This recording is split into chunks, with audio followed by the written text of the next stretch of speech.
This interview is being conducted for the Veterans History Project at the Library of Congress. The name of the veteran we're interviewing is Albert Conrad Torgerson. Date of birth is March 5th, 1919. He served in World War II. His branch of service was the U.S. Marine Corps. His highest rank achieved was Corporal. We're conducting this interview on September 20th in Portland, Oregon. I'm the interviewer. My name is Steve Doughton. My relationship to the interviewee is he's my wife's great uncle. Also with us is co-producer and cameraman Jakob Pander. Okay. So, where did you grow up? I grew up in southeast Portland, in the Brooklyn area. Okay. From the age of 10 till about 18 years old. And before that, where were you born? I was born in Toppenish, Washington. Okay. And what were you doing before the war? I was working for a firm called Dairy Co-op, and I delivered feed to the farmers and chicken ranchers in the vicinity. And for approximately 2 years. Mm-hmm. Where did you go to high school? I went to Benson Uh-huh. and Lincoln. What did your father do? Well, he's sort of a person of all trades. He wasn't a specified journeyman, but he's just a good old dad. When did you begin your service? When? Yes. Oh, on August 10th, 1941. It was a recruiting station in Portland. And I left there 2 or 3 days later on a train to San Diego. You enlisted? I enlisted, yes. Why did you join? Well, I knew it was imminent that I would have to go into service anyway. We all knew it. I said, well, I'm going to take my choice, and I joined the Marine Corps. Why did you join the Marine Corps? Why did you choose them? I know. I read quite a bit about them before, and I liked their history, and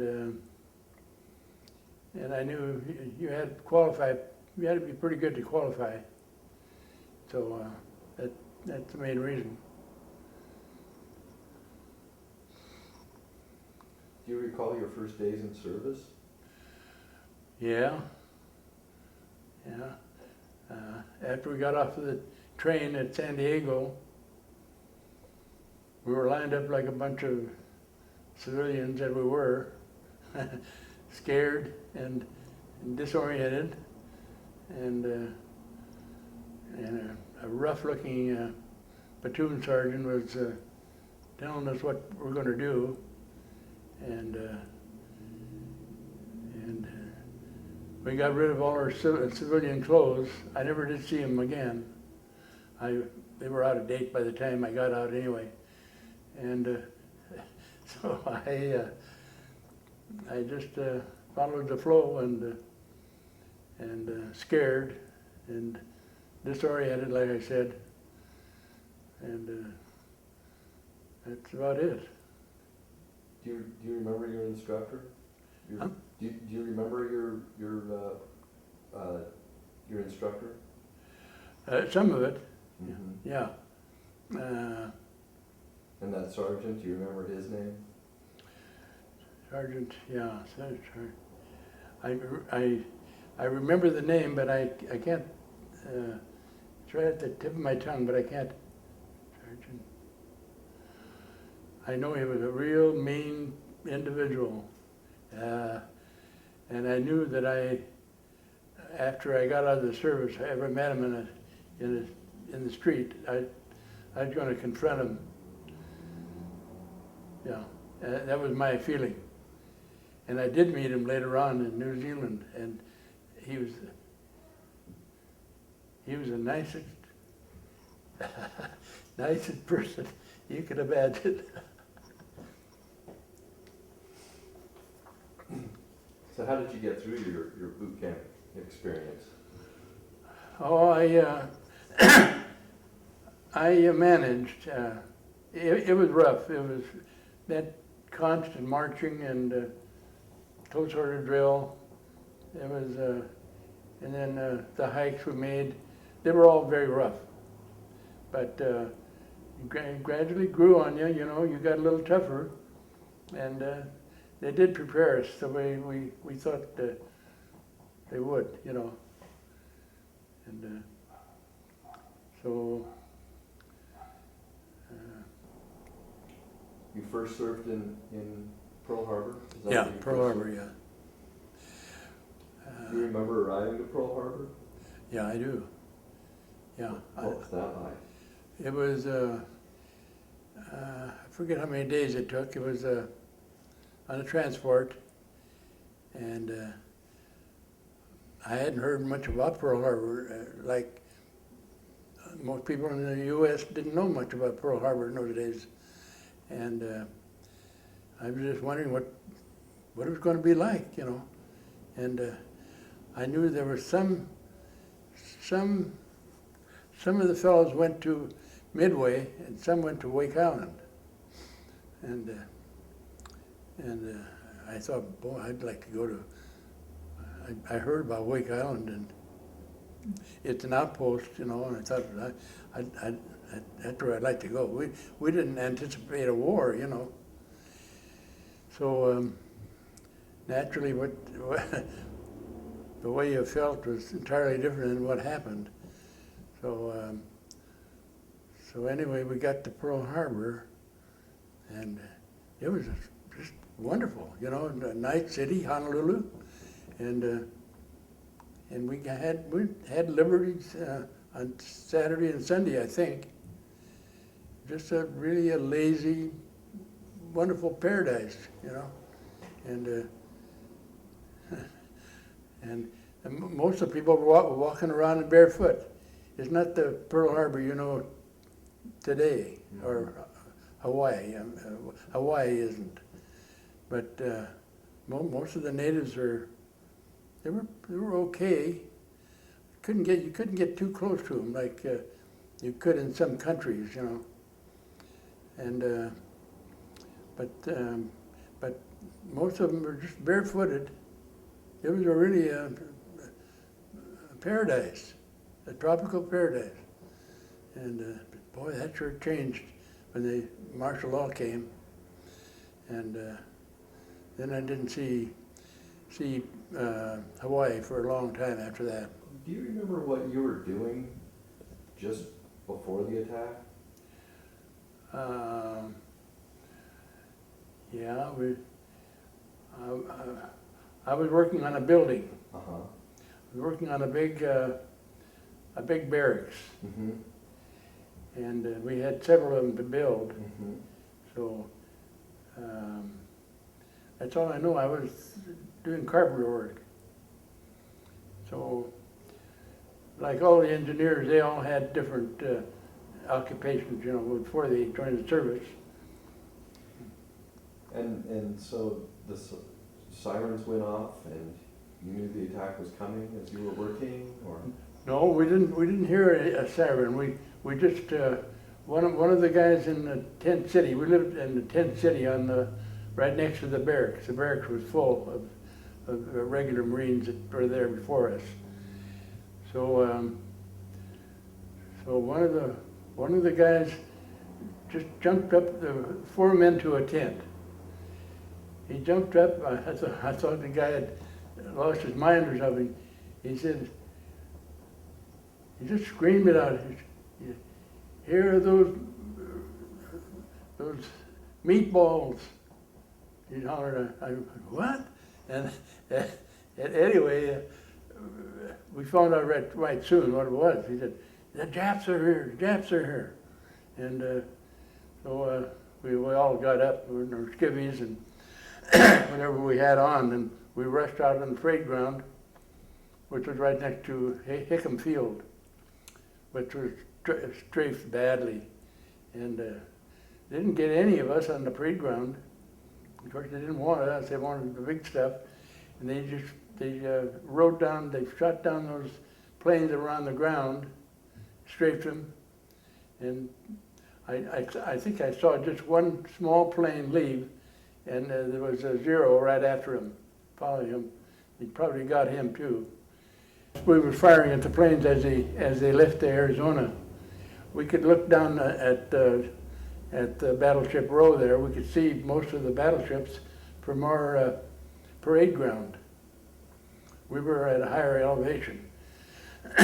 So the planes, as they did the dirty work, they had to kind of climb a hill to get out of the area, and naturally they were not moving too fast. We could get a good shot at them. I was on a machine gun at the time, and I could see my tracers going into the plane, on two of the planes. Of course, it didn't stop them. So, of course, there were 30 caliber bullets, and you'd have to probably hit the aviator before do any good. So you didn't personally bring down a plane? No. I missed that one.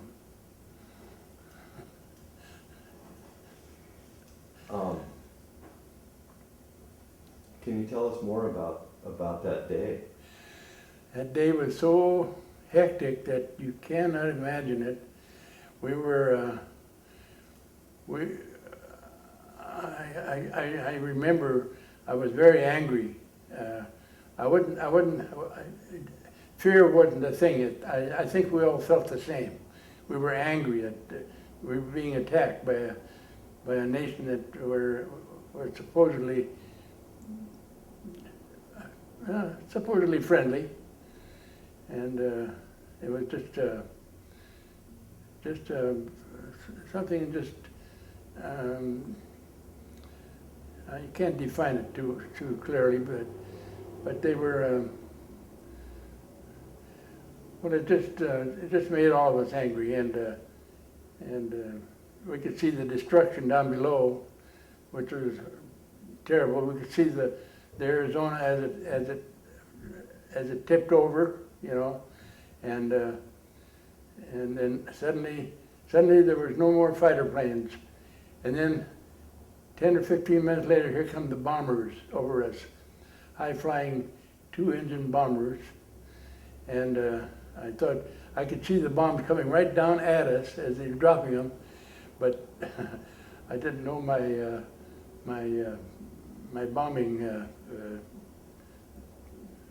knowledge too well, because they landed several thousand feet beyond us in the oil reserves. That's what they were after. So anyway, that lasted for a few more minutes, not too much. I don't think the whole thing was over an hour, something around that. And but it seemed like hours. It seemed like hours to us at the moment. And but anyway, we got over it, and of course there was a lot of confusion on the island. And that evening, we all loaded up, mainly with our rifles. We didn't have too much heavy equipment, and grenades. We all had grenades. We headed for the west western area of Oahu at Barber's Point. And we were going to repel the enemy when they landed. And here we were with grenades. And some of the guys hadn't even thrown grenades. And they're very dangerous. Once you pull that pin, you better not release the release on the grenade, or goodbye, Charlie. And so anyway, we did that evening. Nothing happened, and nothing happened the next day. They had already headed back for Japan. So, but the whole island was on martial law, and we were deprived of going to the city. We all got very busy finishing that camp that we were building, and well, it was just work, you know, from then on. So then we knew we had an enemy. We worked for almost a year after that. Then it was 1942, it was about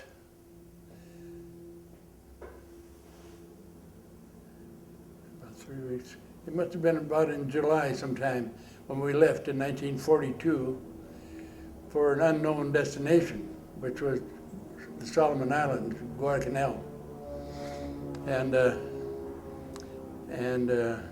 then they let us know at the last moment that we were going to hit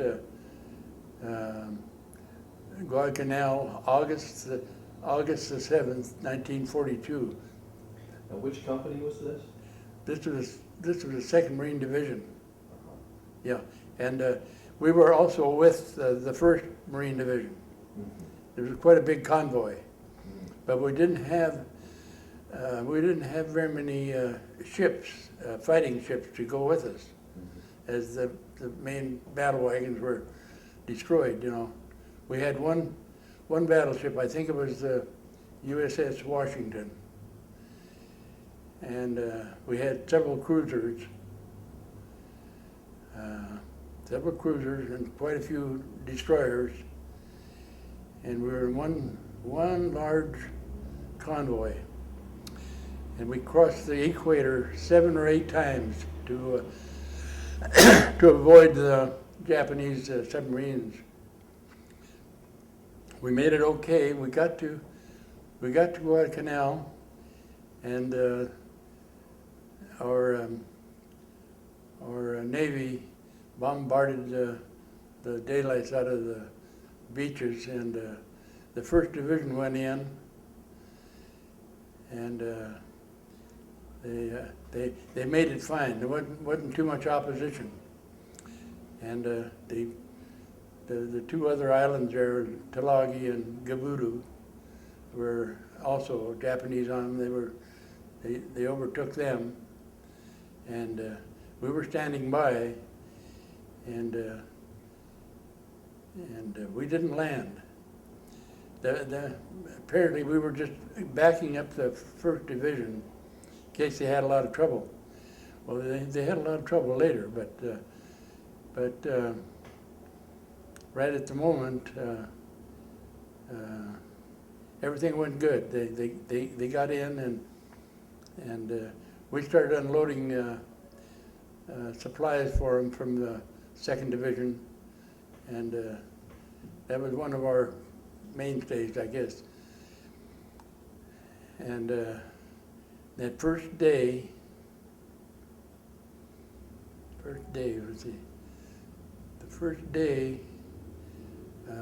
we were attacked with 18 twin-engine Bettys, Japanese bomber, low-flying ones, very, very low-flying, and there were some torpedoes in there too, and they came over us. They were dropping bombs. They didn't hit a single ship, and boy, I was on deck when this happened, and I was going, I can't believe it. And of course, I didn't have nothing to fire at them. We were troops on the ship, you know. And anyway, I saw this one torpedo coming through the water, and it come pretty close to our ship, and it didn't hit a single ship. I can't believe it. And it apparently it didn't go off. It must have landed on shore someplace. And there was one Navy light cruiser, anti-aircraft cruiser. It shot down, out of that 18, I bet it shot down 15 planes. It's amazing. It was just zigzagging through the water, and they were trying to bomb it, and here come the planes flying down, and 2 or 3 of them got away, and there was a squadron of Marine fighter planes on the island. No, they weren't. No, they came from a ship. That's right. And I saw 2 or 3 of them pursue those bombers that were getting away, and they probably got them. I don't know. But anyway, that was a pretty hectic morning. And then we were only there about 3 days, 3.5 days, I think. And the second day,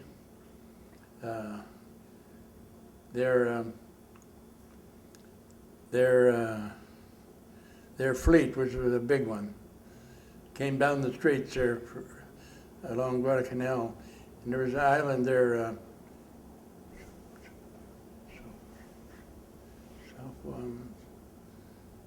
Sova.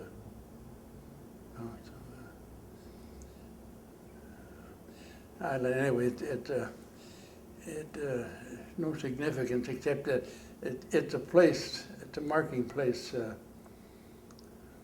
Savo Island. Yeah, that's what it's called, Savo Island.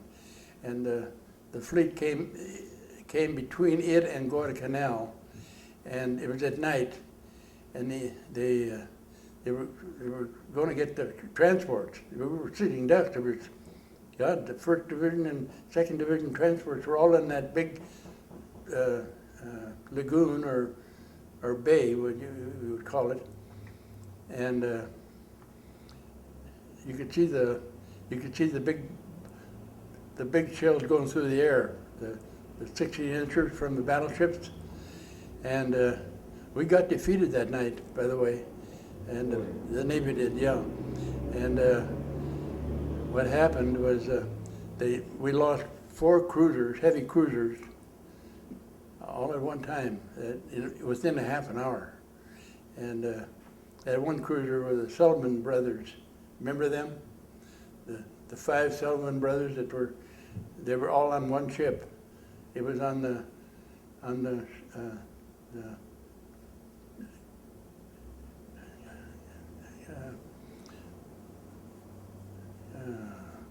I know the name of the ship too, the battleship, heavy cruiser. They were all on that one. They were all on there. Well, we lost a lot of men there, and 4 heavy cruisers. There's probably 3,000 men on the cruiser, you know, and.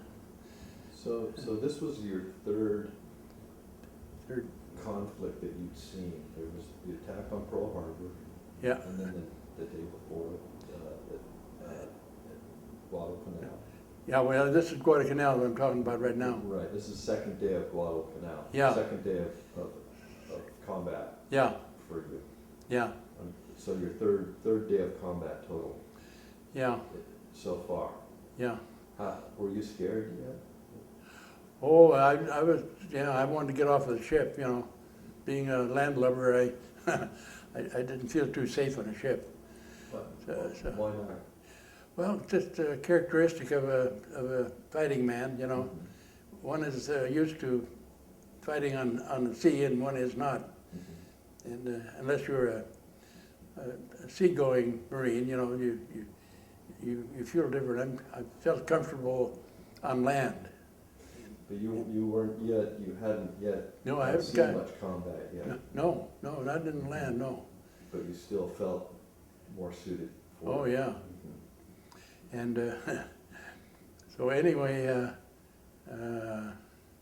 how did that go? Let's see. Well, they sunk quite a few of our ships, and then what they did, they pulled back. The Japanese fleet pulled back and took off. They could have sunk that all those transports. We would have lost that war. We would have lost Guadalcanal. And it was that critical in those days. We didn't have the backup or anything. And so anyway, the next day went pretty good. We were still unloading ships and everything, and I was thinking, God, I wish they'd put us ashore, But they had reasons what they're doing.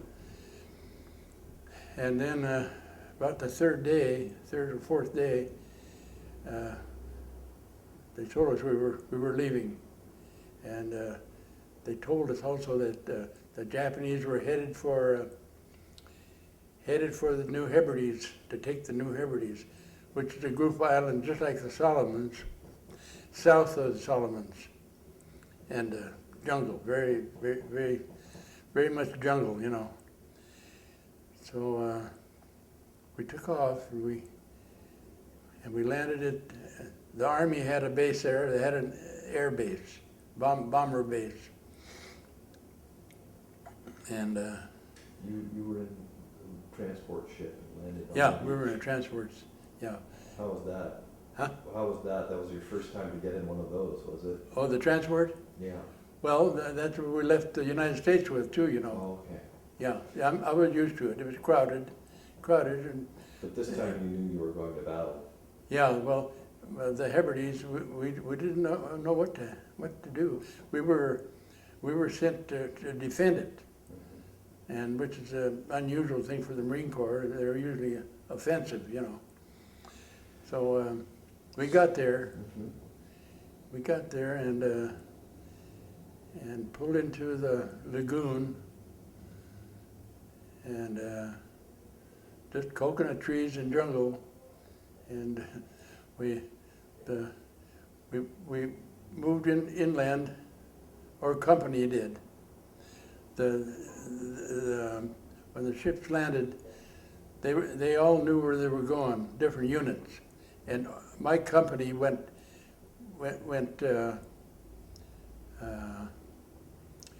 My company went up along a river there. And your company was?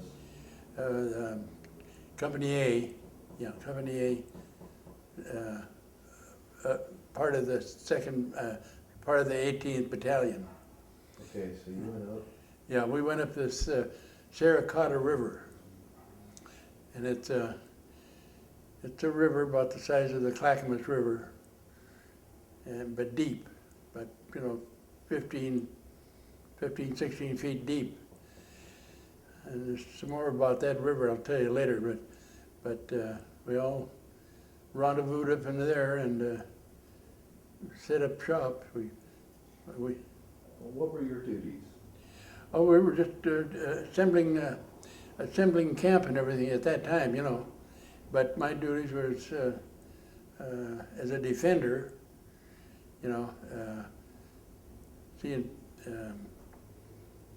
Later it became more pronounced, but on this particular campaign, our duty was to build camp and get ready to defend the island. And I don't know where they would have sent us, but we had demolitions, and we didn't have flamethrowers at the time. So your unit was not. Your unit was a demolition unit. It was not yet a flamethrower. No, it wasn't developed yet. I see. And then, anyway, we set up camp, and we were harassed just about every night by night bombers. They were bombing the jungles. They couldn't find us, And but it was and then we started hearing Tokyo Rose. Tokyo Rose started coming into our life. We were kind of amused because we'd already been, away from the United States quite a while already, and because she had a musical program on there, played all the good American bands, and so anyway, but she knew what was going on was the most fantastic thing about it. And she mentioned our division, Well, boys, how do you like your division now? And we'd listen to it, She, you're going to, you're going to be defeated on this island, don't you? And things like this, to try to give us a scare. But it didn't scare us. But wherever we went, we'd hear her voice, And so anyway, but it was the thing about the New Hebrides and the Solomons both. They were bad malaria mosquitoes on both islands, and I came down with malaria like a lot of other guys did, but we'd sleep in a cot. We'd have a cot, and we had 4 men to a tent, and a mosquito net over us, at night. So, but all we did was we didn't do too much. We were prepared to defend the island, and so we weren't in any construction to speak of. But it got boring. Time wore on, and we didn't have very much to do, and we didn't do hardly any training, and we were just waiting for the inevitable. But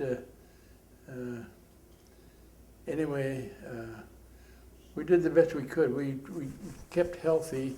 We had a boxing ring there, and we'd work out for that. We'd swim in the river there, but there's a wide spot. But then that kind of died off too, because we discovered that there was at least four bull sharks in there. They were about 12 to 13 feet long. They were swimming just like trout, and you could see them from the river. Was very clear, and we had a Higgins boat for. What's that? It's a landing craft. Higgins from Florida invented it, and we used it on landings, and stuff like that.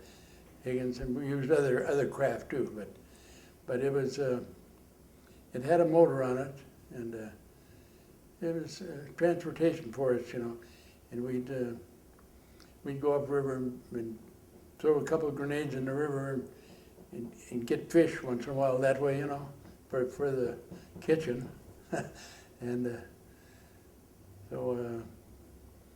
But those sharks kind of scared us, and we laid off swimming at night. Mm. So, and then I don't know how long we were there. We were there several months, and things were good. Then the main reason we went also down to the New Hebrides was the Coral Sea battle was taking place, and it was right between the Solomons and the Hebrides. Called the Coral Sea anyway, and we lost a flat top down there, and the Japanese lost one too.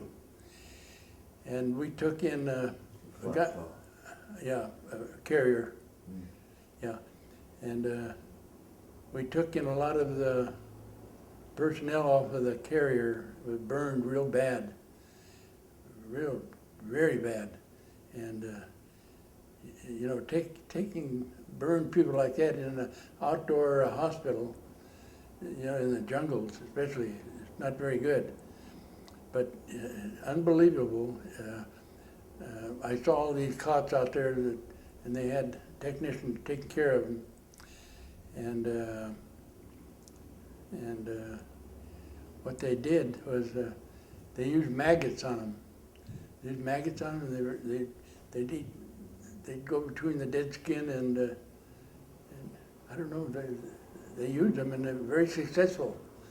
And not a one of those people died. Yeah, no, they were all saved. It's unbelievable in a jungle like that, you know. And so anyway, after that, there was different excuses. There's a land crab on the New Hebrides. It might be in the Solomons too, but it looks like a Dungeness crab, real dark. It's almost the same size too, but they're not edible, but they are a pest. Oh, there's just millions of them at a certain time of the year, and you drive over them with your trucks and so forth. You hear them crunching. You know, they're just they migrate down to the water to have young, I guess. But it's awful. You can't eat them. Awful smelly too, you know. And let's see, there were a lot of wild cattle on the island. And one day I took a hike. It was on a Sunday, I think. I had nothing to do, and I looked in the recreational gear. There was nothing that I could use. I carried a .45 at all times as a team leader, and I thought I'd take a walk up the river. There's a wide path, been there for 50, 100 years probably, and I just took a stroll, you know, one day, and I was getting higher and higher. The river was getting right down below me there, you know. I could see people, the natives washing their clothes in the river, and all of a sudden I got a funny feeling, and I turned around, and there was it looked like a cannibal. It was he looked like a cannibal to me, but he was a headhunter, sort of a headhunter, and he was, I don't know what he carried in his right hand, but he had the loincloth and half naked, you know. And I reached for my .45, and he jumped off of the trail, and like a damn fool, I followed him, you know. I jumped off the trail, and I got lost, and that guy just disappeared. But in those days, now you got to remember, this is 1942. The Solomons, the Hebrides, New Guinea, and some of those islands had headhunters. Whether they were still cannibals or not, I don't know, but they still had those tribes. And I don't know about today if there's still some up in the hills, but this was one of those kind of guys. I'm not lying to you. I told my friends back at the base, they thought I was making a joke. Anyway, I got lost up there, and I was just about 4 or 5 miles from camp. And so I looked all around. I saw a little band of pigs running by me, you know, small ones. And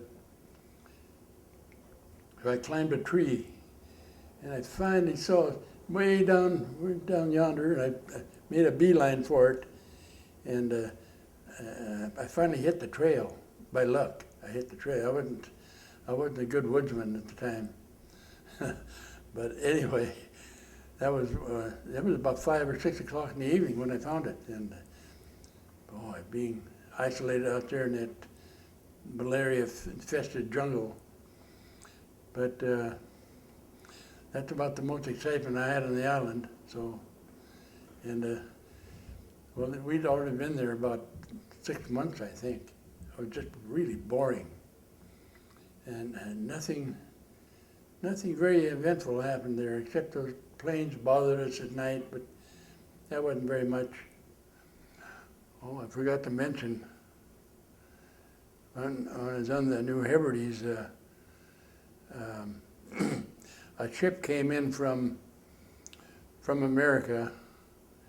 It was the third largest passenger ship that we had, the USS President Coolidge. They converted it into a troop transport during the war. and they had 3,000 Army on it, headed for North Africa, and all new equipment, and even a couple of planes on the deck. And it ignored the signals that were coming in there from our troops, and it went right straight ahead and hit two mines, and it sunk in just a very few minutes. It got right in the harbor, right where we were, and all those guys got off. Not one of them got killed. They all swam to Orr Island. Espirito Santos was Orr Island. There was 3 or 4 other islands there, and that plane, this fellow here, he said, a good friend of his that is a pilot, he said he was flying over the New Hebrides, 6 months ago or something like that. And he said he could still see the shadow of that ship in the water. It's a huge thing. And in that same lagoon, or whatever you want to call it, there was a big shark. We all saw him. He was about a 16-foot tiger shark. And every time they dumped garbage, he'd come rushing by and grab a mouthful, cans and all. And yeah, I never forgot that. And they finally told us we're leaving. We're going to New Zealand, and for more training. So we went to New Zealand and did a lot of night training. We landed at Wellington, and people were just wonderful. I mean, we're just like people back home, you know. And we did a lot of night training, a lot of marches, a lot of long hikes, you know, and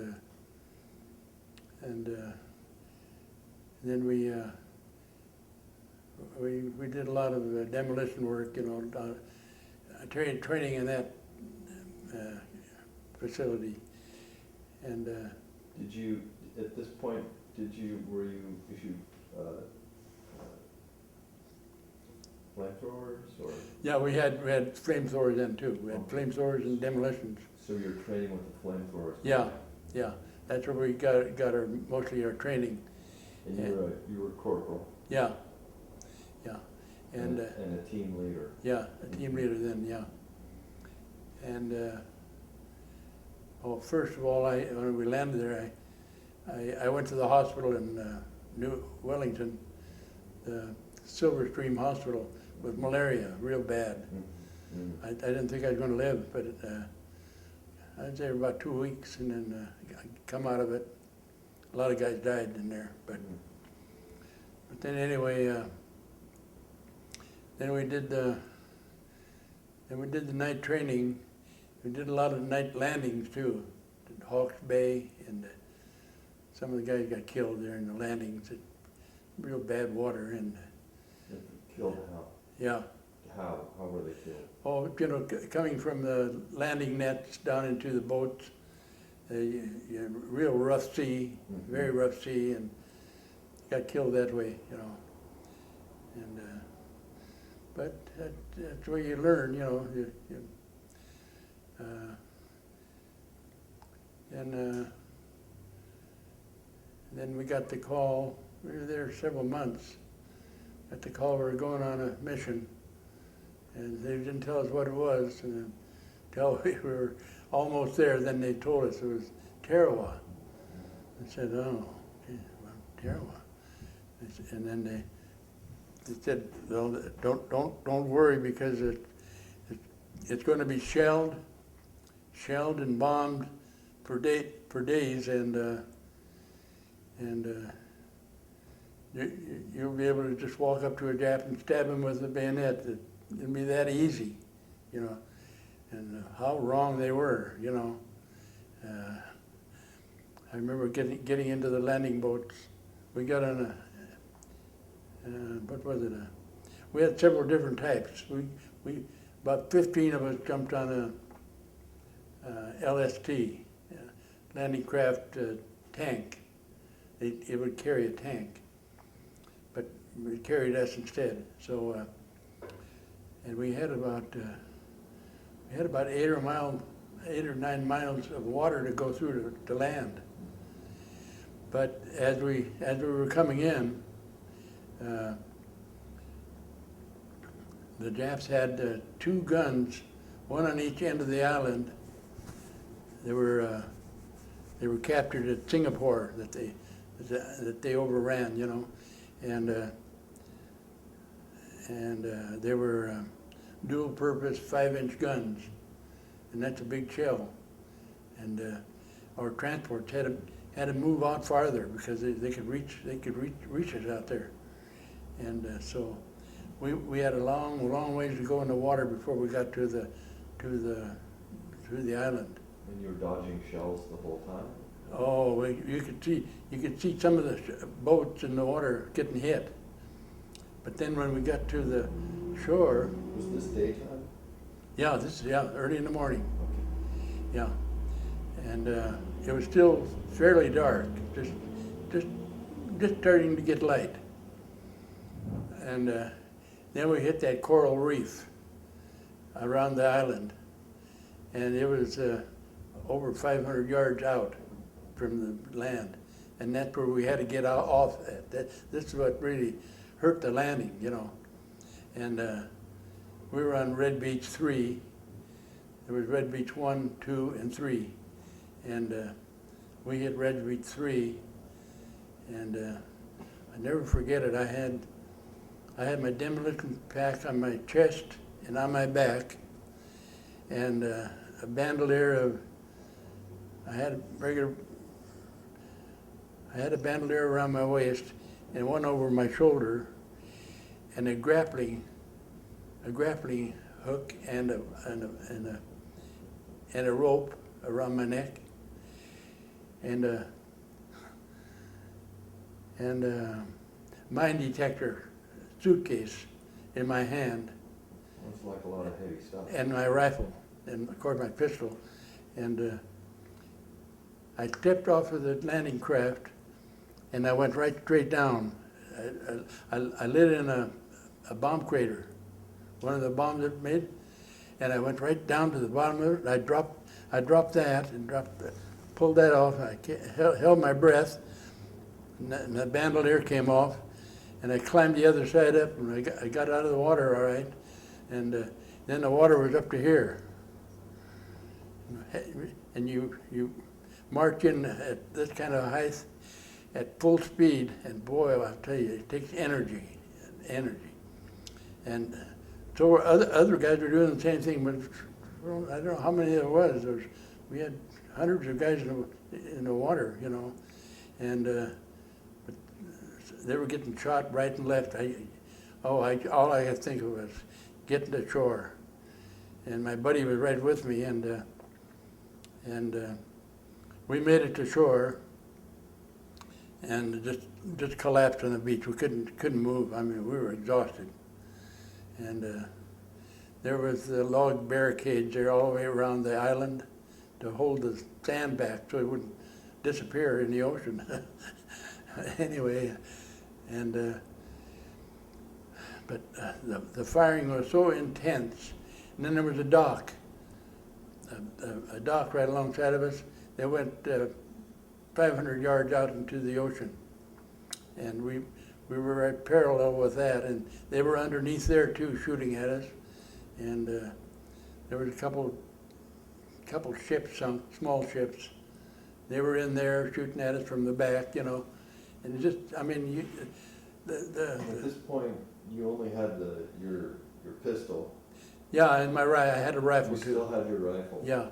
But are you just running, or are you trying to shoot back? No, you couldn't do nothing. No, you couldn't. No, you know, the only thing in your mind was to get to shore.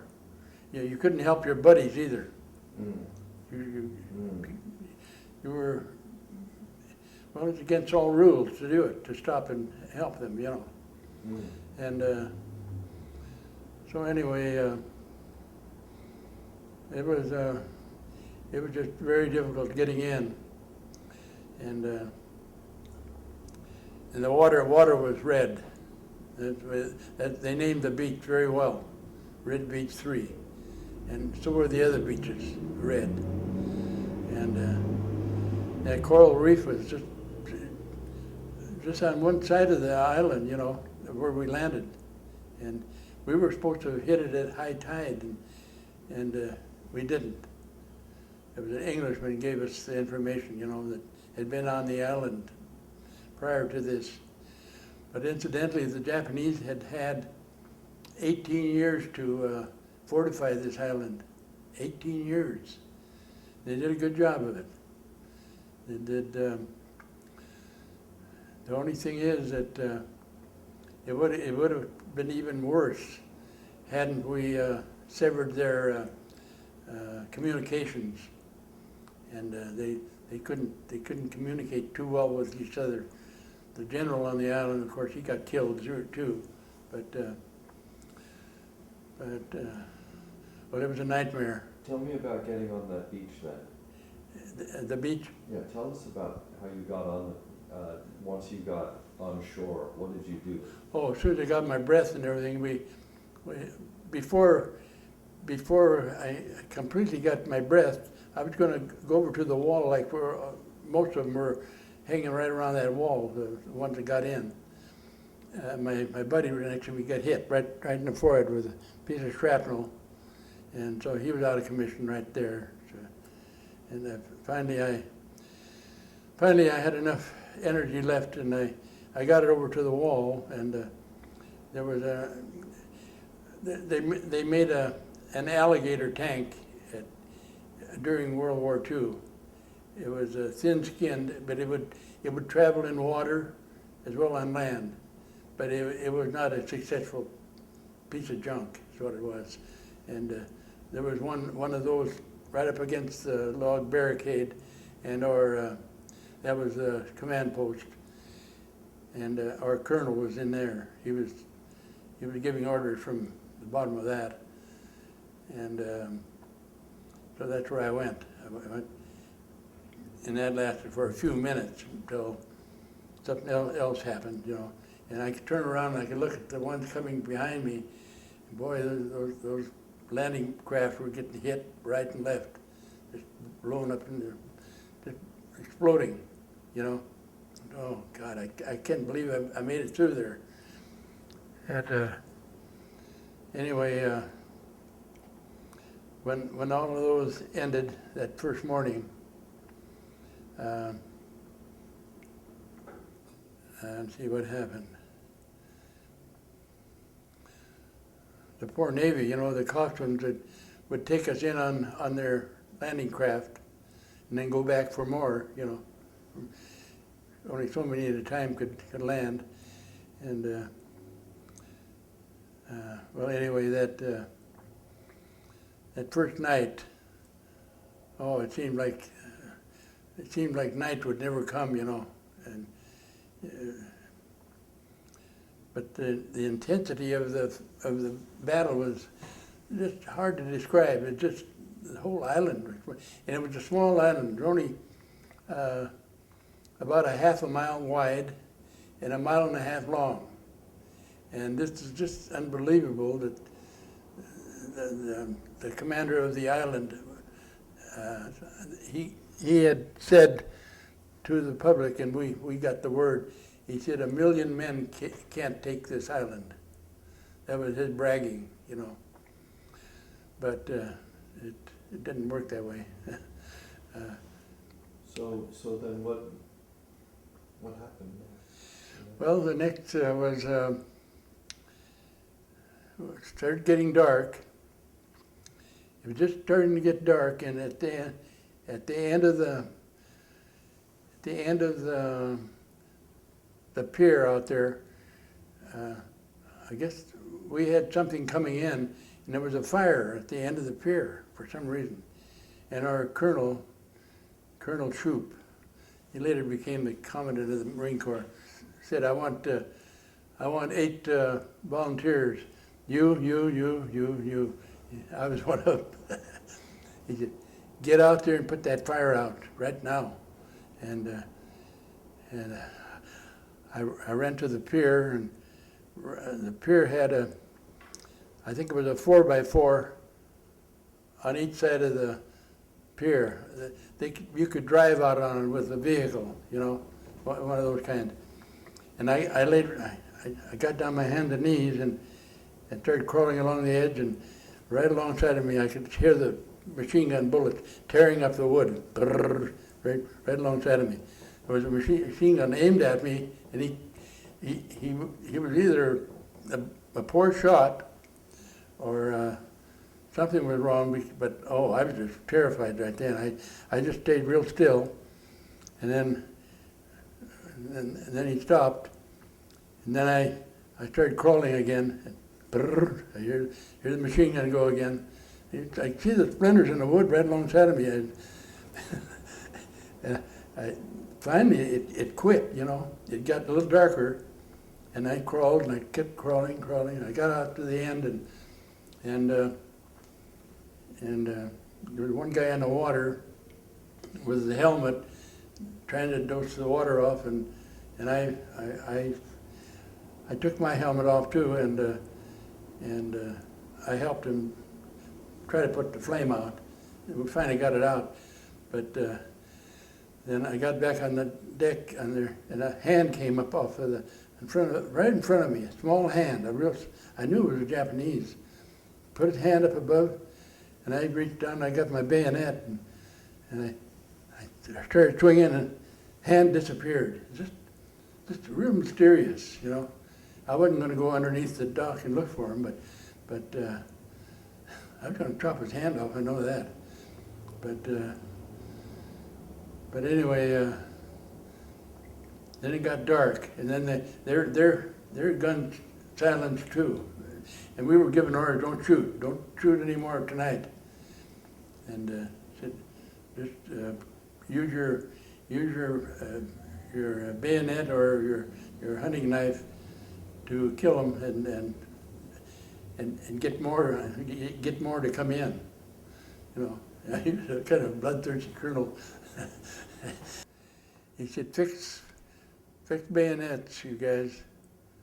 And then he said, we're going over the top of the wall, go inland.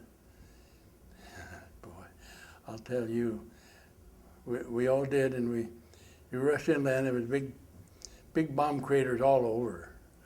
Boy, they really saturated that island with bombs. And no enemy to see. We jumped in this one big. Sorry to interrupt. What did you do for light? For light? It's nighttime now. Well, it's just dusk. It's really dusk. It wasn't real dark. Okay.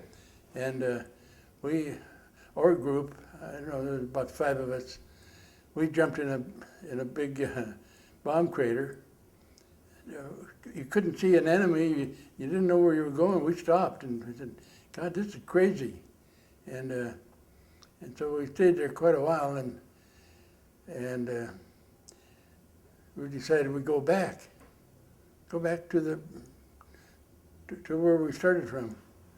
And there were no objections to it. I mean, we were out there in no man's land, and you didn't want to be caught out there in the daytime. The way they had their defenses up anyway, you know. So we did that, and then we kind of hunkered down. We found a comfortable place to lay, and then darkness fell, and then all of a sudden you see we'd shoot up a flare, and it'd come down real slow. I think it's in a parachute or something, and it'd light up the whole area, and we didn't see anybody creeping around, and then I heard this Japanese holler, I play ball for San Francisco, in a Japanese accent. The Marine said, catch this one, you so-and-so SB, get this one then. And you hear an explosion and silence. And then another one would holler something, and I could speak English a little bit, and said something about Roosevelt. And this guy retorted with Tojo something or other, something obscene, you know. It went on like this during the night, and finally daylight arrived again, and oh boy, it was I didn't know how many places I went, but my team was scattered. That's another thing. The team was scattered. We couldn't find our leader, and our captain was killed immediately when he hit the beach, and like a lot of my buddies were, and we were the guy in this article that I'll show you later. He kind of took our outfit over. He was a first lieutenant. I think he's a first lieutenant, a Marine, of course, and a real nice person. And anyway,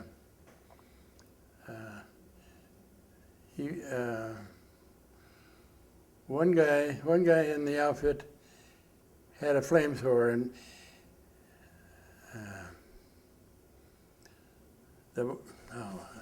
where do I start here? I ran over to. I had my demolitions, and I had some grenades. I ran over to this large bunker. It must have been at least 20 feet high, built like a pyramid, and flat on top. The top was probably, the flat part of the top was probably 15 by 15. Had a vent in the middle of it, and I don't know how many Japs were down below in it, but a lot of the guys were up on top of it, and then right alongside of it was a tank, a tank barricade made out of logs. It was about 10 feet high, and it ran all the way down to the water, and up to this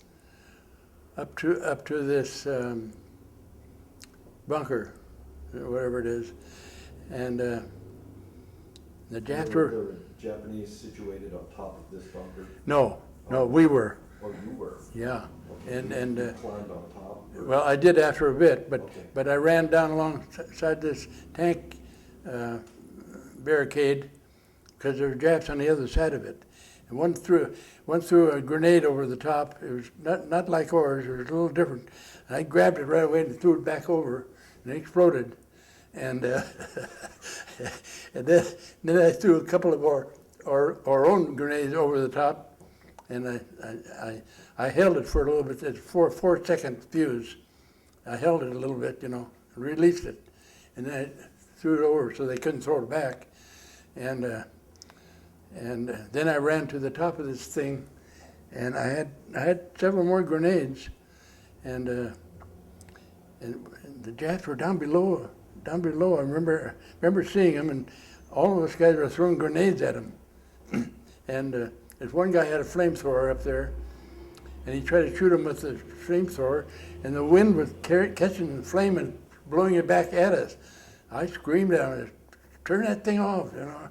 And anyway, it lasted for. You can't tell how long it was, but it seemed like quite a while. But it was probably only about 5 minutes, And the lieutenant was right in front of me here, and he was throwing grenades too. And all of a sudden there was a big explosion on top, and he caught the brunt of it, and I caught part of it. it knocked me way off of the top of that bunker, you know, and I lit in the sand and killed him instantly, and he took the full blow, you know, and anyway, I couldn't see. I was really stunned, you know, and I was out in the open there where he's very vulnerable, and I couldn't see a thing. I opened my eyes and I thought I'd just lost my sight, and all of a sudden here come a war correspondent, a Marine war correspondent, and his buddy. They had all kinds of gear with them, I guess. And he said, "What are you doing?" I told him I just got blown off of that bunker there. And I said, "I can't see." He said, "Oh, just a minute." And he reached in his gear and he rubbed some stuff in my eyes. He said, just leave your eyes closed for a little bit. He must have had quite a bit of knowledge. And I did, and I could see. I said, "Oh God, I'm happy," you know. And so I got back up and they were about done up there. They killed a lot of Japs there, and oh. Were you actually hit by shrapnel? Huh? Were you hit by any of the shrapnel from that grenade? No. Just the. No, I wasn't hit. I wasn't hit at that time. Mm-hmm. No, I wasn't. Just concussion, you know. Mm-hmm. I lucked out on that really, and I got back up and I went back up on the top, and there were still some guys still throwing grenades. They hollered they needed more grenades, and I don't know where that grenade box came from, but I found one about half a box of grenades. They weighed quite a bit, but I don't have super strength. And I climbed back up on that thing, you know, and so everybody had grenades again. There wasn't that many up there at that time, and one of the guys dropped a grenade down that vent pipe, finally, and whoever was down below killed him. And then all activity stopped up on the top for some reason. There were no more Japs, and but I got back down off of it. This must have been the second day. See, this battle lasted 76 hours straight, night and day, and you were exhausted, you know. So, what the hell? I'm trying to think of what I did next.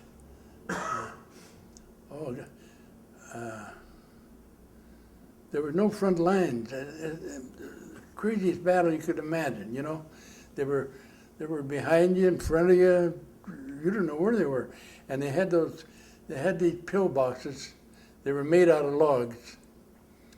And there were just so many of them, studded around and just camouflaged.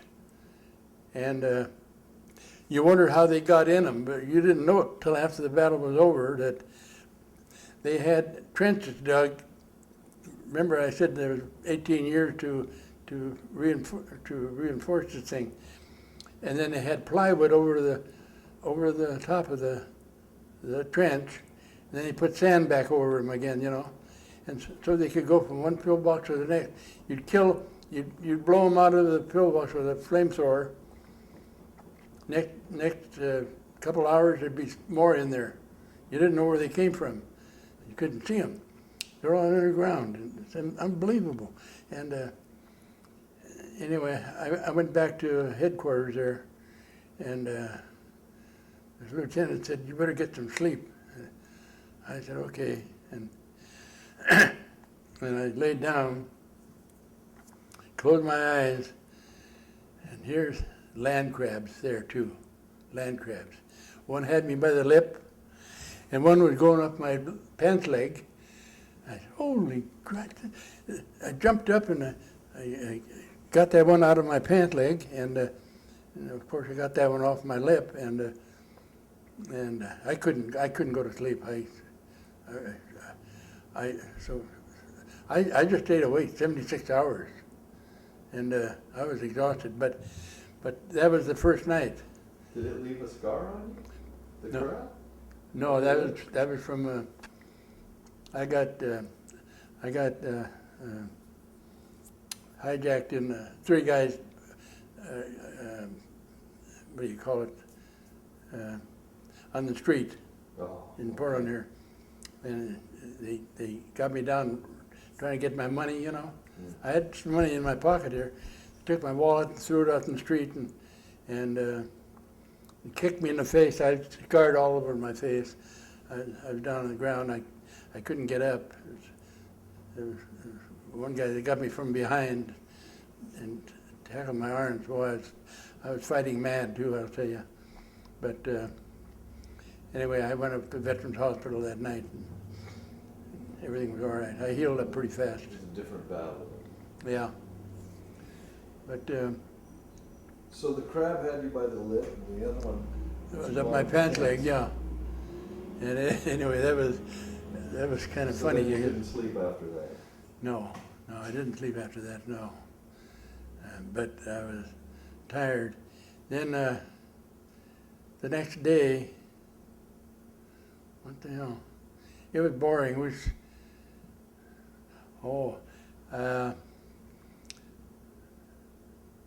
one of the guys had a flamethrower, and he didn't know how to operate it. It wasn't one of my men. They were scattered. I couldn't tell you where they were at.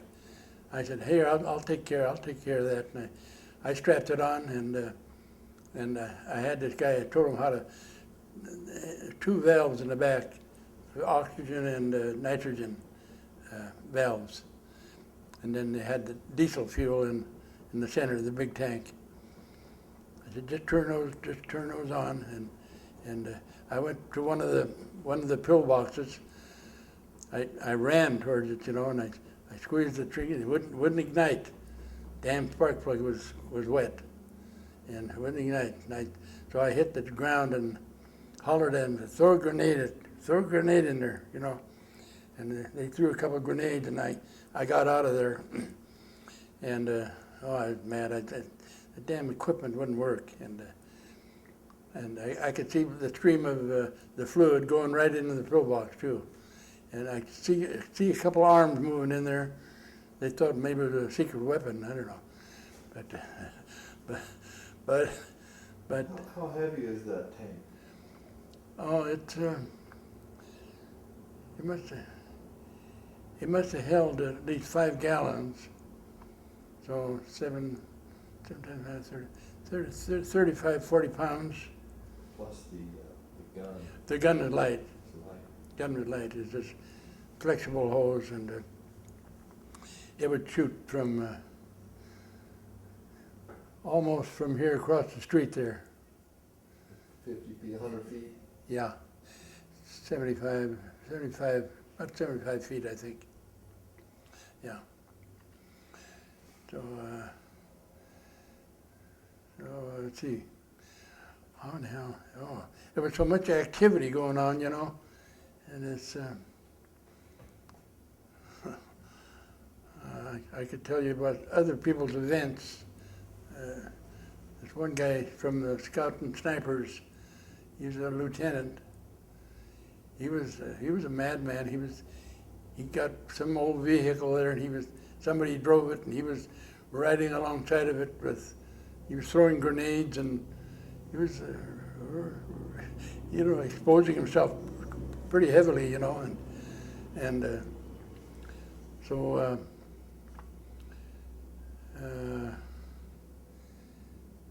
he finally got killed. Yeah, I got that in there too.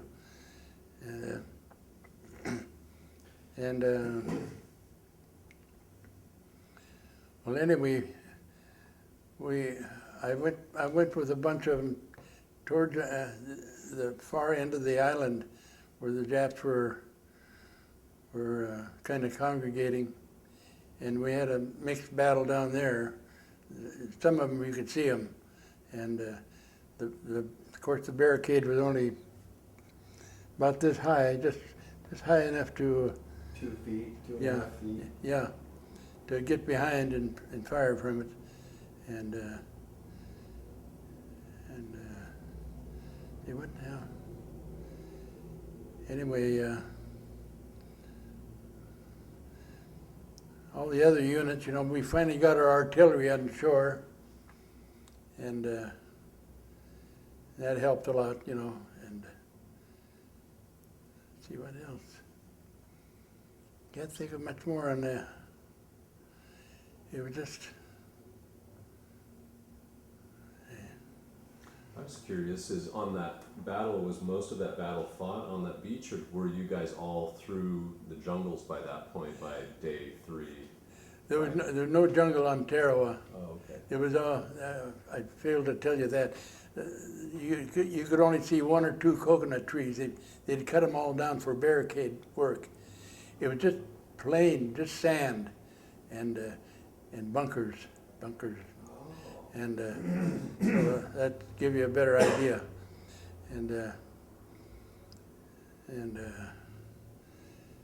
yeah, you would, and they had some other buildings there too, big block houses.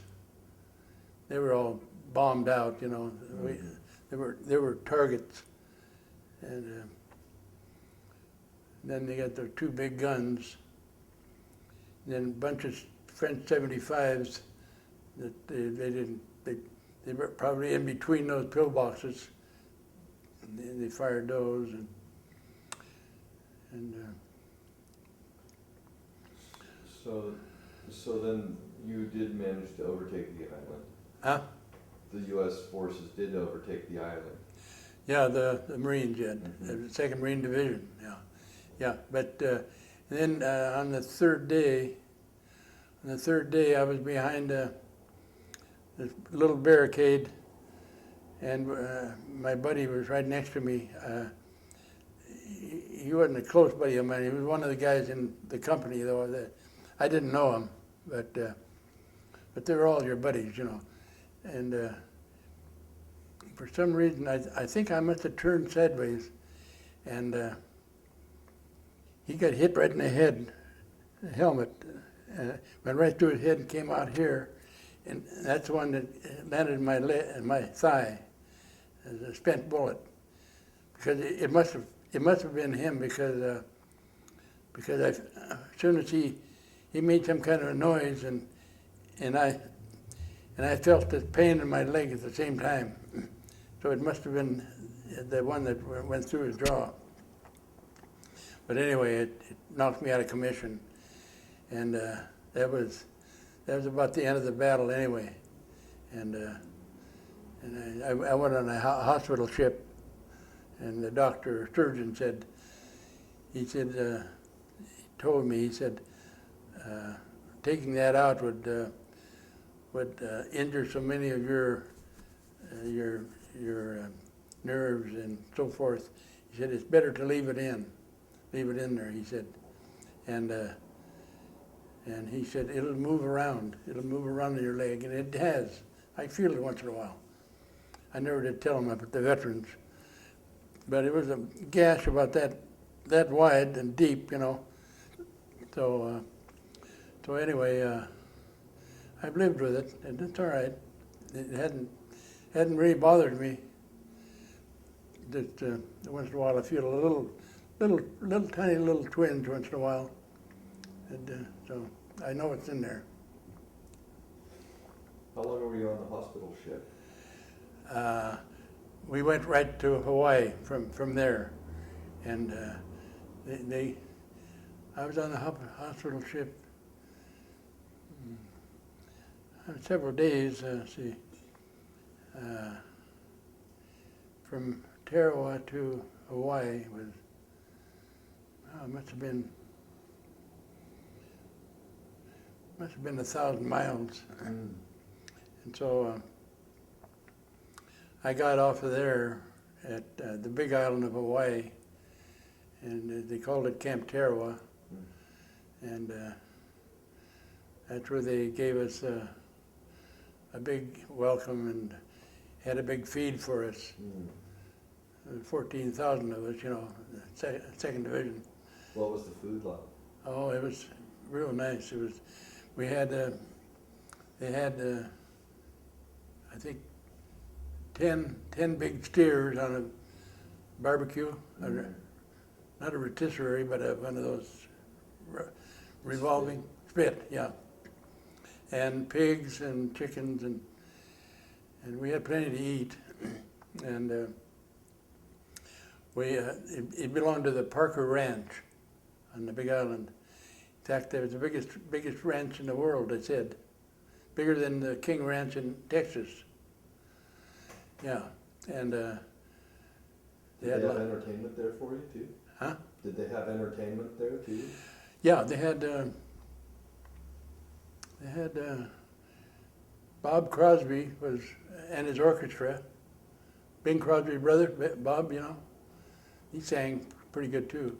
Yeah, they had him, and then they had movies at night.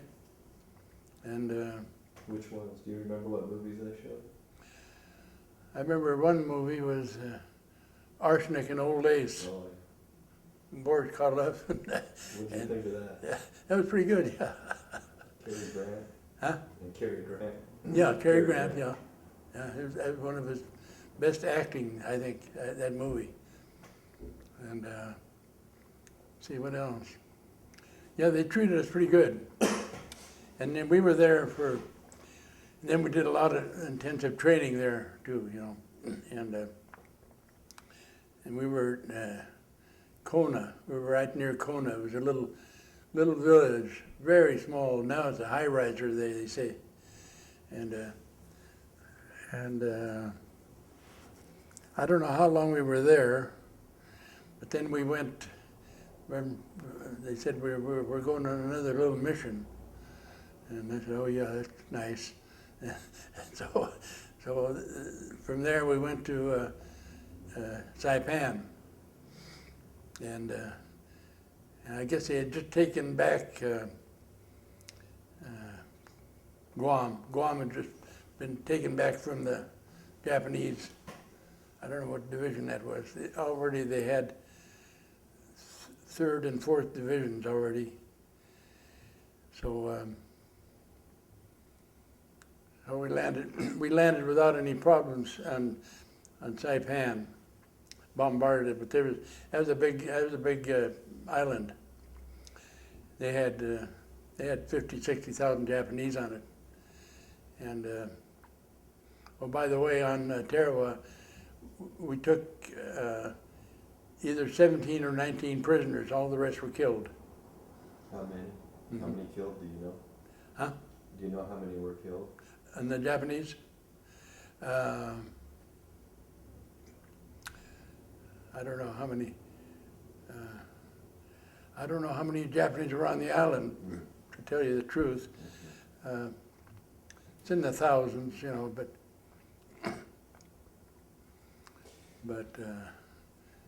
anyway. Saipan.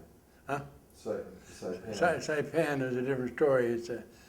It had a lot of brush, no jungle, but had a lot of brush and a lot of rocky terrain, and had one high spot on the island, Marpy Point, which we took.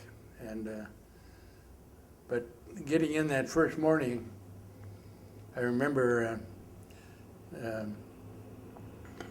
we were right with the infantry at that time, and they set up a perimeter inland about a half a mile, and there was a town on Saipan called Garapan. They blasted that thing out of existence. Yeah, it was no longer a town. I mean, it was a small town, but they blasted it out of the water. And so anyway, after they set up a perimeter, we all dug a little foxhole and laid in it for that night. And I don't know how well I slept that night, but But I remember early in the morning, before daylight, before it was light, I could smell some kind of like an incense. I said, "Oh God!" I threw a rock at my buddy. He was awake. I said, "I think the Japs are coming." He said, "How do you know?" I said, "Can you smell that incense?" He said, "Yeah." I said, "Well, that's Japanese." And by God, it was Japanese. They made a banzai attack on us right away. And the infantry had a perimeter set up, and they crossfire and everything, you know. They wiped them out. They were screaming and yelling and blowing bugles and charging us, you know. And I didn't do anything in that fight. Anyway, it didn't last more than half an hour. It was over. And from then on, we were right with the infantry, you know, worked right alongside them. And if they got held up on some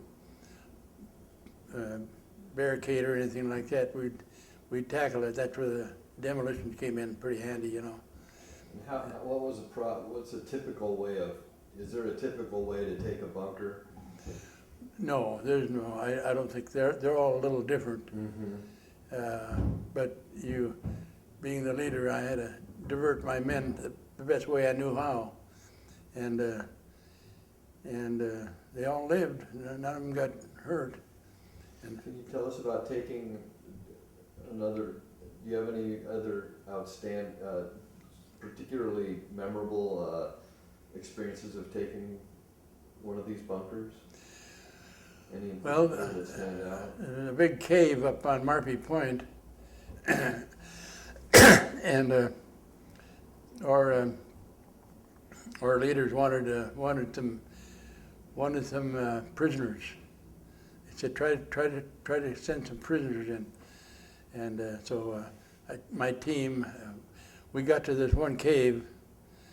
It was up in the high area. I don't know where the infantry was, but they were someplace around there. And I hollered in. I had a code. I had to shout at them. I shouted into the cave. Shimpa Shina Day, Dete Koi. Come out with your hands up, you know. And I was in a very vulnerable position. I didn't know it at the time, but the flamethrower man, assistant flamethrower man, he turned the valves on and everything on the flamethrower, but he also carried a shotgun, a Winchester with double bought buck in it, and so here come a Jap with a rifle with the bayonet on it, but apparently he didn't have he had the safety on. And he rushed right towards me, and I must have been, well, about 10 feet from him, headed right for me. But this kid on assistant flamethrower man, he had his shotgun up, and he shot the guy's head right off. His head went flying. He saved my life. And I hollered one more time in there. Out came a bunch of Chamorros, the natives of Saipan. They're Spanish descent, I think, and they were apparently in there with, and then there was two more Japs came out. One looked like he could be an officer, so I interrogated him a little bit, you know, and had him take out his credentials. And he tore up this one card. He was an officer, or he was a major, and him and that other fella, I pushed him aside, and I told the flamethrower assistant, he had also a bayonet on the shotgun. I said, take these two guys up to the officers up there on the hill there, would you? And he said, yeah. He jabbed that one Jap in the rear end with a bayonet. and boy, he jumped and took him up there anyway. I don't know what happened after that. But these Chamorros, I guess they believed some of the propaganda that the Japanese gave them because you probably heard of Murphy Point. They were jumped off of there, you know. It's at least a 200-foot drop straight down, and rocks down below, and they were jumping with the Japanese. The Japanese were jumping too, and well, we had them cornered. That was about the end of the battle too. It was a long battle. It was about 30 days, and we lived on rations. First meal I had, I threw it up. What was it? It was pancakes and good stuff, you know. too good. My body wasn't accustomed to real good food. All your first, because you were so used to the rations. Yeah, rations. What were those like? They were too much of the same, you know. It was, you just force yourself to eat sometimes. What was the food? Oh, it was, I forget what the main food was. I know a lot of Spam, little pieces of cheese sometimes, biscuits, hard biscuits, and there were some things that were pretty tasty, little small stuff. You never got any fruit or anything, you know, but so. And then after we finished that, he said, well, you got one more place to go, and across the waterway was Tinian. They had a big aircraft base there. The Japanese had already built it, and so we went over there, and the Japanese were a little different over there. They had spider traps. Yeah, they dug a hole in the ground and left the dirt the way it was on top, you know, and they could. It was just like a. You ever see a trapdoor spider? They take the cover back over their hole, you know. Well, that's what the Japanese did. After the troops would go by, they'd shoot them in the back, you know. I never was confronted with it, but I was confronted with booby traps and stuff like that I had to take apart. And what were those? Yeah. What did the booby traps consist of? Oh, they were a tripwire, usually a tripwire, you know, and we had similar ones ourselves. I've set a lot of booby traps myself, but they're dangerous if you don't discover the wire or something, or step on something. They had some of those too, an explosive in the ground, and a trigger device if you stepped on it, you know. So you were trained to identify those. Huh? You could identify those. Yeah, if you're lucky enough to see them. Mm. Yeah, but you had a lot of luck with that, you know. Mm. You look at an obvious place where it could be. Mm. That helps, but you don't really know where they're at sometimes. So what was the terrain like on Tinian? Tinian, Yeah. it was a little brushier, Mm. and it's a smaller island, and it was pretty heavily defended too. But No it only trees? took us 11 days to take it. Took it 11 days. No trees? Huh? No trees on it to speak of? What kind? Were there trees on the Oh. island? Brush, mostly brush. Mostly. Yeah, some kind of brush. I don't remember the identity of the brush, but it was small stuff. Can you tell us about taking that? Huh? Can you tell us about taking that island? Yeah, it was. They made where they wanted to land. They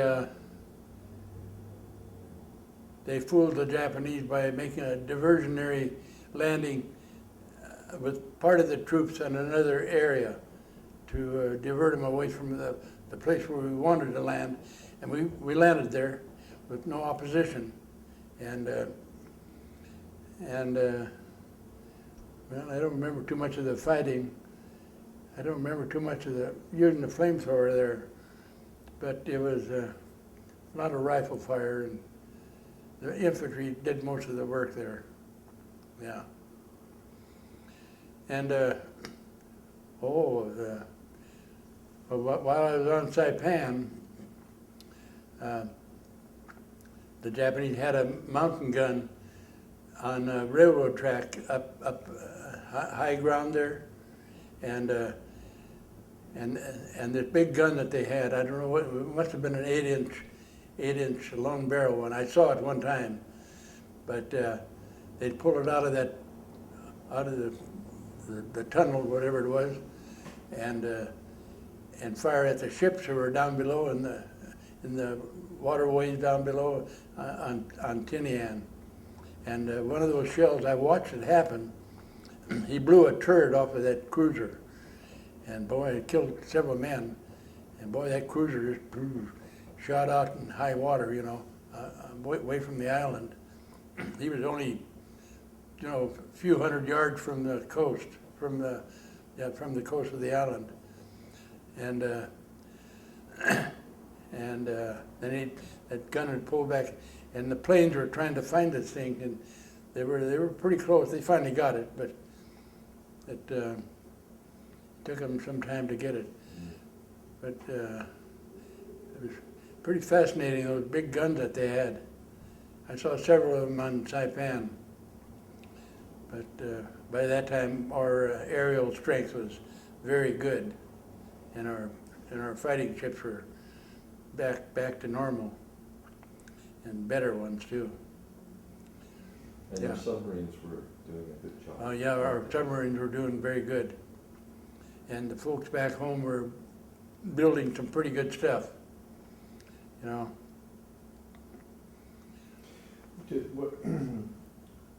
Did you have plenty of supplies? Yeah, we did. At first we didn't. During the Solomon campaign, no, we didn't. But later our supply lines were very good. Yeah. What were the people like who you served with like? What were the people you served with like? What were they? All different types. They were great guys. Yeah. Yeah, they're like brothers, you know. Mm-hmm. Yeah, you got to really well acquainted with them. Mm-hmm. There were some you didn't care for, you know. Mm-hmm. But generally they were all great guys. They were a pretty close-knit organization. And Did many of them make it out of the war? I didn't think I was going to. Mm-hmm. No, I didn't think so. Did you have many buddies who did? I had quite a few that did make it, yeah, but a lot of them didn't. Yeah, after the last two battles, you know, Saipan and Tinian, we all rendezvoused down in Guam, and we were going to hit Japan proper. I didn't mention that yet, but that was going to be we knew that was going to be a big battle, you know, and we expected some real casualties there, you know, on those 3 big islands that they got. So we were all talking about it, you know, and the guys that were drafted, their enlistment was up. Their 4 years of enlistment was up, and they were asked whether they wanted to stay in or leave. And most of them said they wanted to leave.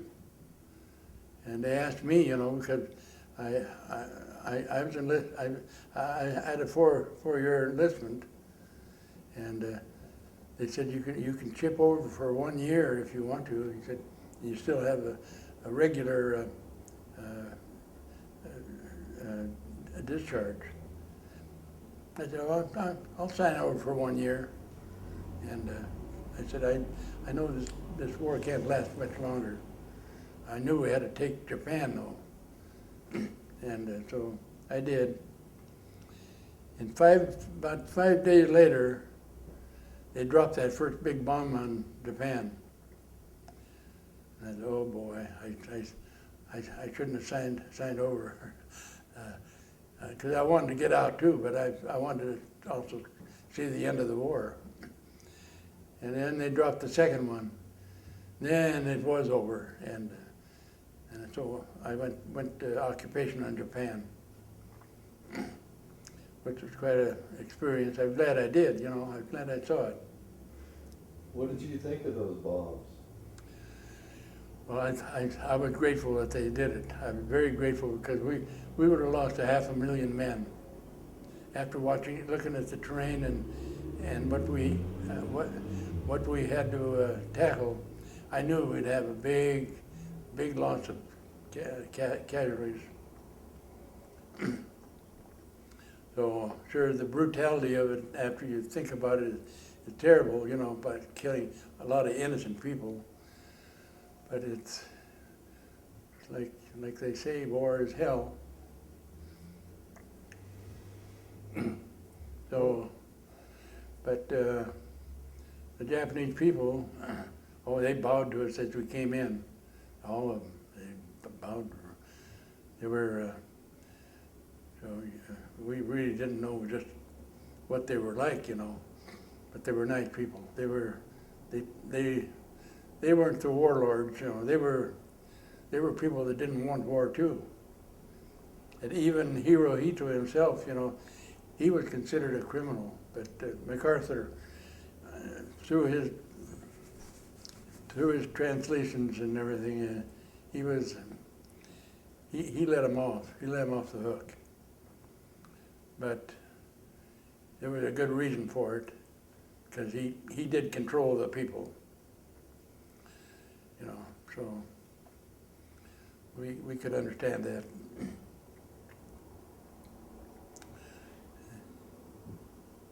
So,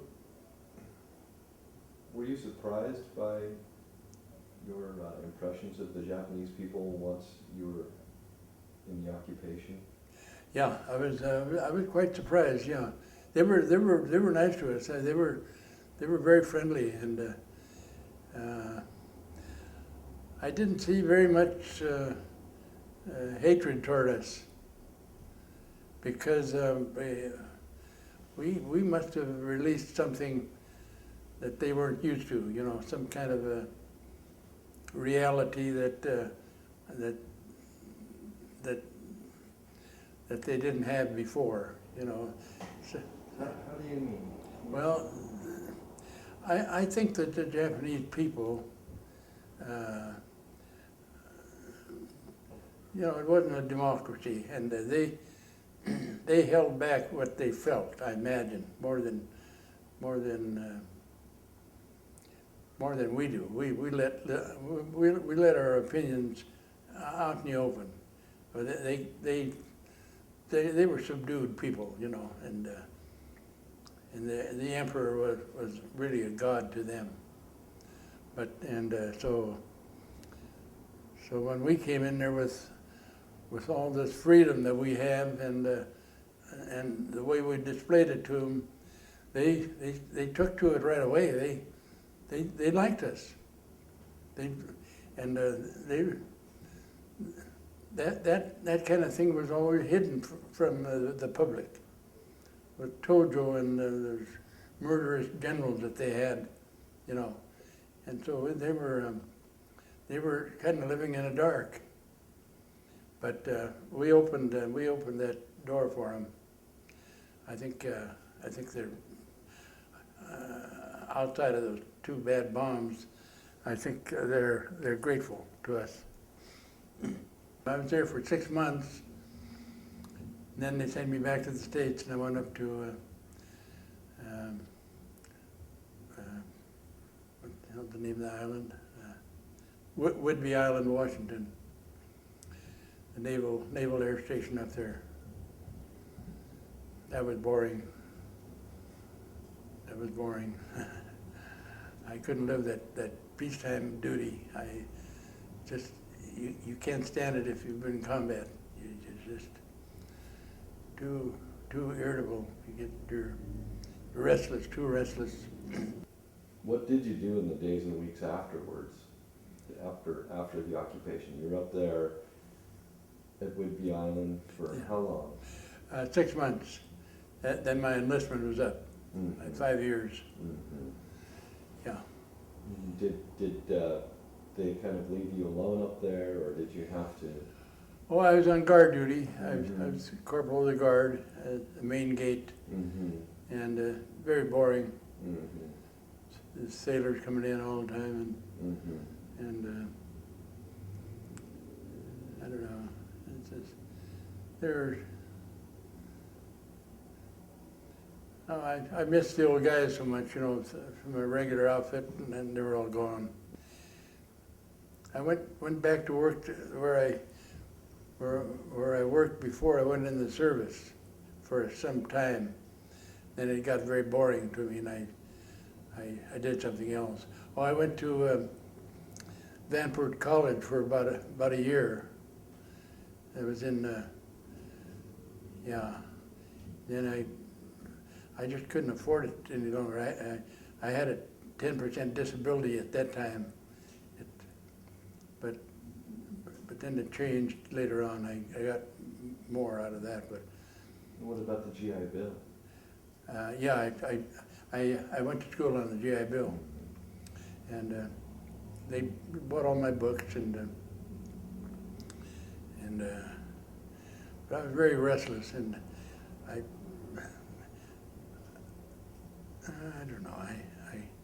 I could have done better, you know, but that was only a 2-year college. And then the flood came, Vanport flood, you know, that ended the Vanport College. But and the nucleus of that went to Portland State. That's where Portland State was originated from. And so from there, what did I do after that? Oh, after that I took a civil service exam for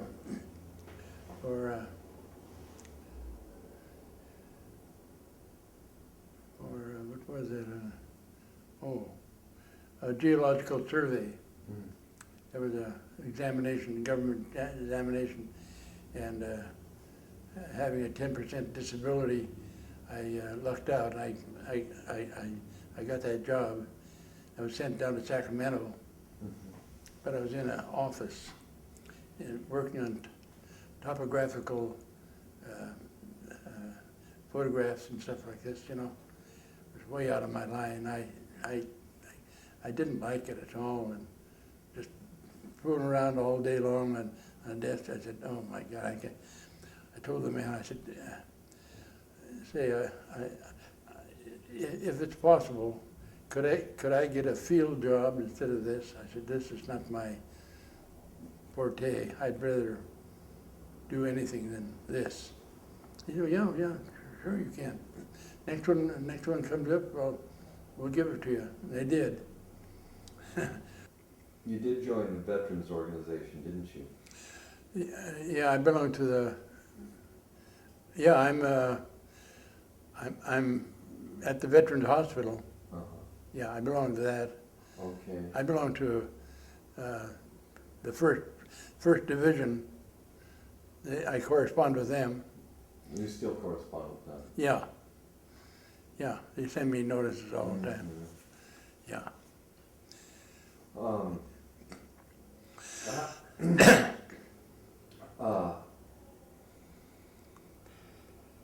How did your military experience influence your thinking about war or about the military in general? Well, I've always thought that we should have a very good defense in this war. I'm against wars, but if we're going to have one, we better have a real strong force to take care of it. And I know lip service is very, very practical too, but no, I'm an advocate of just like you know, Kennedy was pretty strong in that respect, and so was our what's the other one? The movie star Ronald Reagan. Ronald Reagan was very, very strong in self-defense. You know. Yeah, I believe it right now. We should definitely have enough money to take care of our defenses. And so, well, we're going through a new phase, you know, and it's everything is supersonic now. So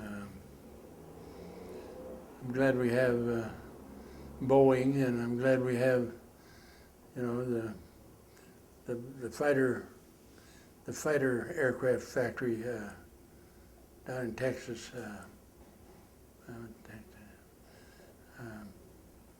Lockheed? Huh? Lockheed? Yeah, Lockheed Martin, yeah. Does anything about your service make you feel nostalgic? What? Do you feel nostalgic for anything in the service? Oh, some. Yeah? Yeah. What? Yeah, I miss some of the things, you know. I miss the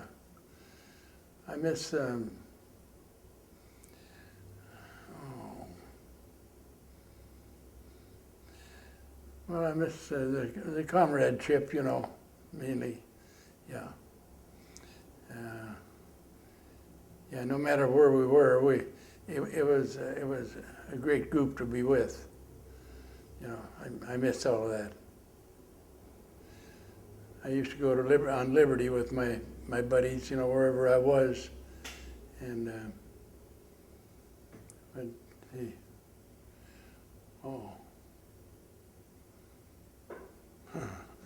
I won't tell that. I'm on Whidbey Island. The Marine detachment we had there, I got acquainted with them. They weren't experienced veterans, but they were good guys, you know.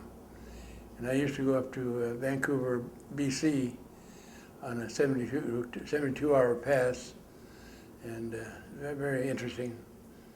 We did a little drinking, so forth, you know.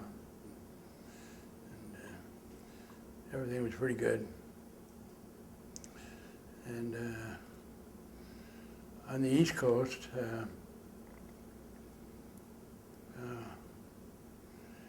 I had an experience there in the Marine, in Camp Lejeune, North Carolina. That's where our 2nd Division headquarters. Yeah, I just come back from, I don't know what battle it was. They sent us back to the States. It could have been after Pearl Harbor. Mm-hmm. Sent us home for 10 days, and then we had to go back to North Carolina for some reason.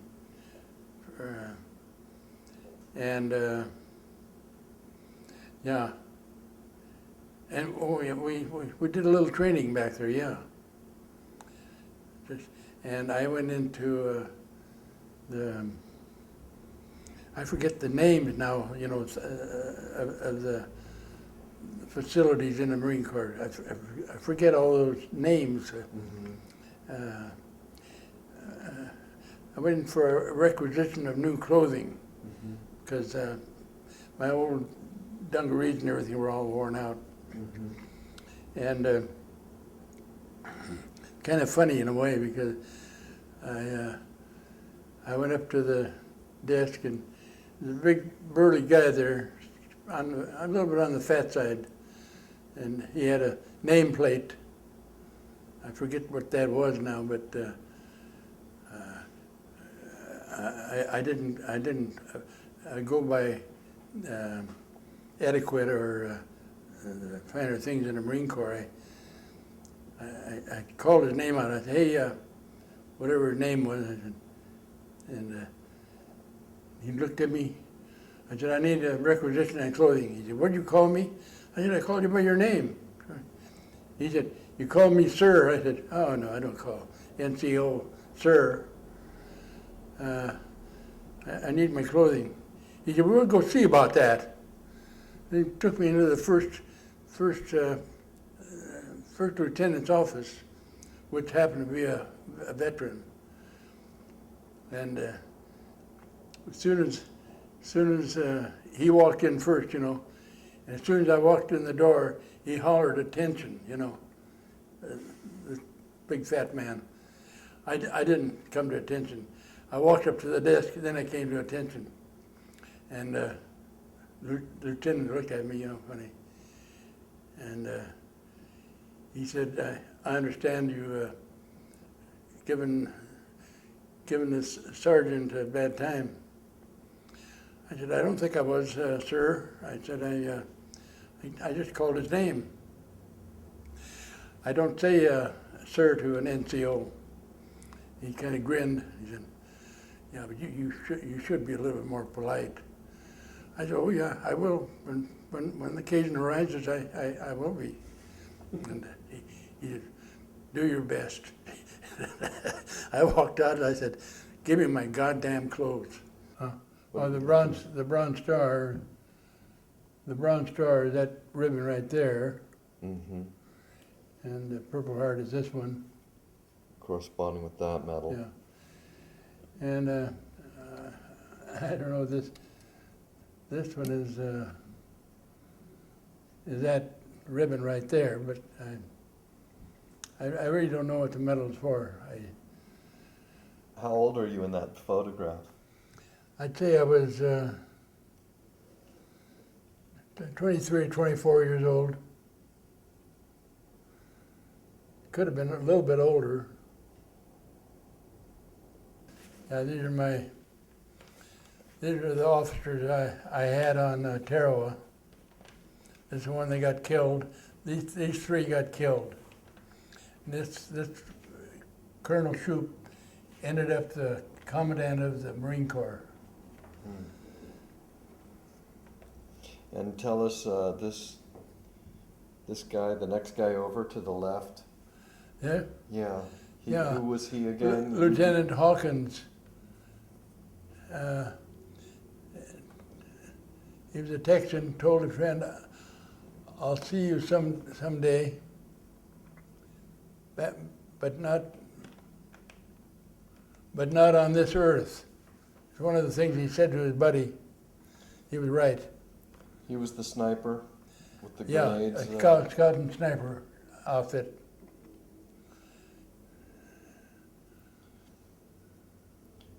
And then this Bordelon. Who was he? Bertillon, he was he was a staff sergeant. That's right. Yeah. When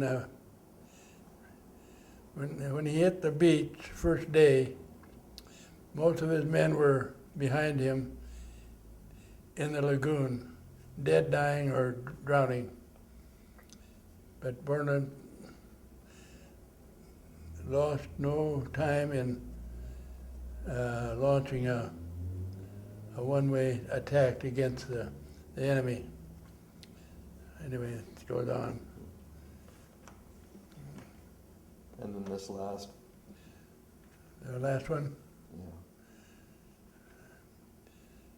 Yeah. Sandy Bunnyman did not have to be at Tarawa. He was married and had 3 children. Could have gotten a draft determined on basis of his being an expert in mining and critical industry during the war.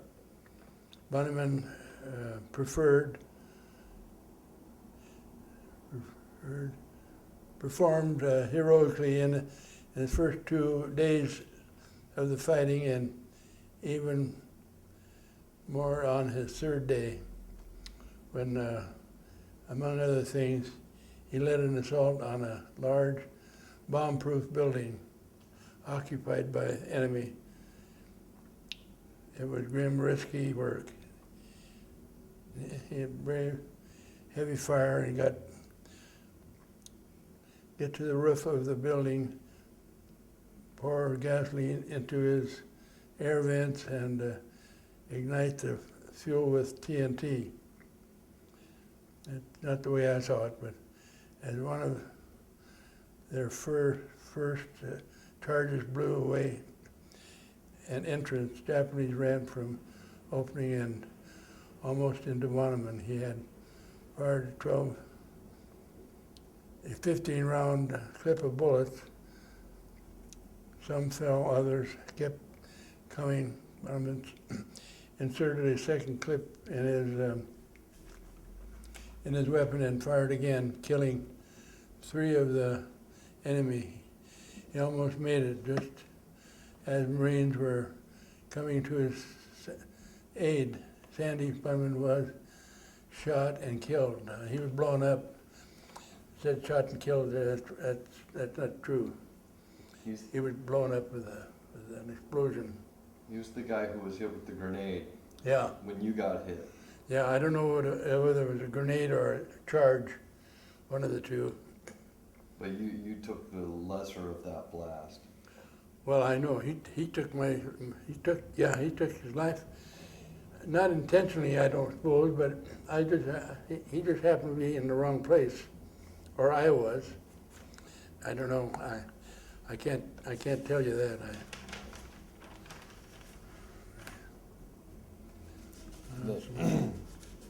This is the movie they made? Huh? They made a movie. You were saying they made a movie there. Yeah. And what's the name of it? Betio, B-E-T-I-A, no, B-E-T-I-O is the name of the island, but we call it Tarawa. Betio, the story of a battle. That's the island right there. Half a mile wide and a mile and a half long. So where did you land on it? Which section? We landed on this side of it. Yeah. Oh, you were on Red Beach. Red Beach 3. Red Beach 3. Yeah.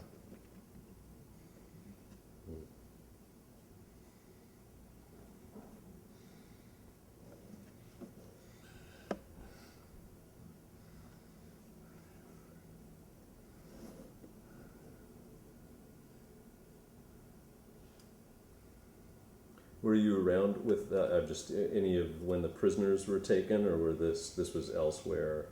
Just at the end, I saw the 3 or 4 of those guys. Yeah. I saw some that had already committed hara-kiri. You know, they had a rifle to their throat, and they pulled the trigger with their toe. And I saw some of those. I saw a lot of them laying on the ground, you know. But the majority of them, I think, were underground that were killed. I think. I'm not sure on that now. Do that.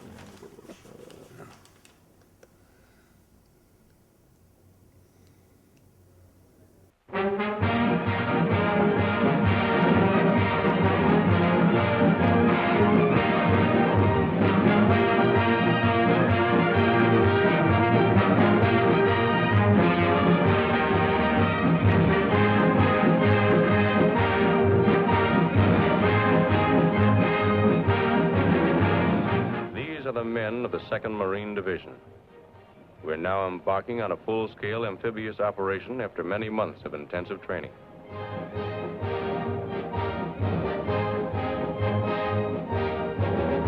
This bunker is giving us plenty of trouble. We have orders to clean it out.